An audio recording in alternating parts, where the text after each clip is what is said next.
પ્રફુલ્લ પાનશેરિયાએ નમો મૈત્રી ગોષ્ઠી અંતર્ગત જામનગરની એમ.પી. શાહ મેડિકલ કોલેજના વિદ્યાર્થીઓ સાથે સંવાદ કર્યો. જી. હોસ્પિટલ ખાતે આગામી સમયમાં ક્યાંક લેબ વિકસાવવામાં આવશે. મહારાજા જામસાહેબ દિગ્વિજયસિંહજીએ પોલેન્ડના બાળકોને આશ્રય આપી માનવતાનું ઉદાહરણ સ્થાપ્યું હતું. એ જ કરુણા અને સેવાભાવ આજના યુવા ડોક્ટરોએ જીવનમાં ઉતારવો જોઈએ. ગીતા સ્થિતપ્રજ્ઞતા જ્યારે તબીબી વ્યવસાય સેવા શીખવે છે, આ બંનેનો સમન્વય જ સફળ જીવનનું સાચું સૂત્ર છે. સરકારના પ્રયાસોથી ગુજરાતમાં મેડિકલ કોલેજની સંખ્યા વધીને 42 થઈ. રાજ્યના આરોગ્ય મંત્રી પ્રફુલ્લ પાનશેરિયાએ જામનગરની એમ.પી. શાહ મેડિકલ કોલેજ ખાતે નમો મૈત્રી ગોષ્ઠી અંતર્ગત મેડિકલ કોલેજના વિદ્યાર્થીઓ સાથે ઉષ્માભર્યો અને પ્રેરણાદાયી સંવાદ યોજ્યો હતો. આ પ્રસંગે તેમણે વિદ્યાર્થીઓને માત્ર સારા ડોક્ટર જ નહીં પરંતુ ઉત્તમ માનવી બનવા માટે પણ પ્રેરિત કર્યા હતા. આજે જામનગર મેડિકલ કોલેજની અંદર વિદ્યાર્થી સાથેનું નમો મૈત્રી સંવાદનું આયોજન કરવામાં આવ્યું હતું.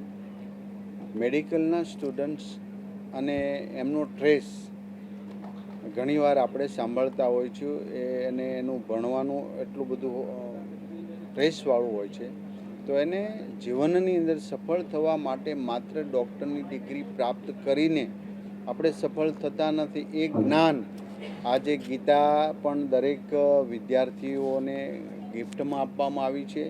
જ્યારે એ ડૉક્ટર બનીને પણ જો પોતાનું સ્પિરિચ્યુઅલ જ્ઞાન હશે તો ચોક્કસ એ સફળ થશે.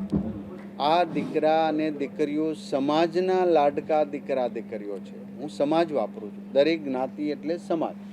એ આપણા દીકરા દીકરીઓ છે. એ ટ્રેસમાં હોય, એ આત્મહત્યા કરે અથવા તો બીજાને હેરાન કરે, આ આપણી સંસ્કૃતિને પોસાય એવી વાત નથી.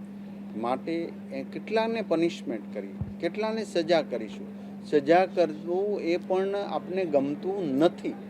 માટે આજે સંવાદ થકી આ વિદ્યાર્થીઓ સાથે ખૂબ સરસ વાત થઈ, મને ગમ્યું.